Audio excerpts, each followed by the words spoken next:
ఇందాక చూసా షర్మిల గారు అంటున్నారు ఏం అభివృద్ధి చేసిందో ధైర్యం ఉంటే నిరూపించండి, నేను వచ్చి చూస్తాను. సుబ్బారెడ్డి గారు చెప్పారు ఎక్కడికి రమ్మన్నా నేను వస్తాను, ఛాలెంజ్ చేస్తున్నాను అని షర్మిల గారు చెప్పారు. నేను చెప్తున్నా ఈ రోజున జగనన్న సైనికుడిగా చెప్తున్నా, మీ బిడ్డగా చెప్తున్నా, పల్నాటి పౌరుషం రంగరించుకున్న కాసు మహేష్ రెడ్డి గారు చెప్తున్నా.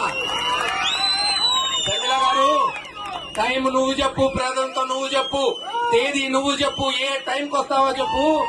జగన్మోహన్ రెడ్డి గారి నాయకత్వంలో గురజాల రూపురేఖలు ఎలా మార్చామో, ఎంత అభివృద్ధి చేశామో చేసి చూపెట్టింది. ఖచ్చితంగా నీకు చూపెట్టి మన్నన పొంది జగన్మోహన్ రెడ్డి జై అనిపించేటట్టు చేస్తామని తెలియజేసుకుంటున్నాం. ఇలా ప్రతి విషయంలో కూడా ఈ రోజున మనం పోరాడుతూ ముందుకు పోతున్నాం. తప్పకుండా ఇక్కడున్న ఆడపడుచులకి మళ్ళీ చెప్తున్నా, మాట నిలబెట్టుకున్నాడు ఈ రోజు జగన్మోహన్ రెడ్డి గారు.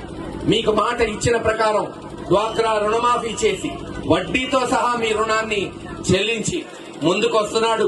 2 నెలల్లో ఎన్నికలున్నాయి.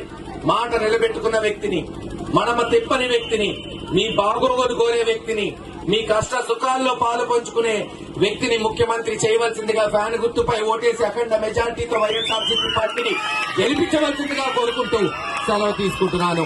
పేరు పేరున ఇక్కడ విచ్చేసిన ప్రతి అక్కకి, అవ్వకి, అక్కకి, చెల్లెలకి పేరు పేరున ధన్యవాదాలు తెలియజేసుకుంటూ సెలవు తీసుకుంటున్నాను. జై హింద్.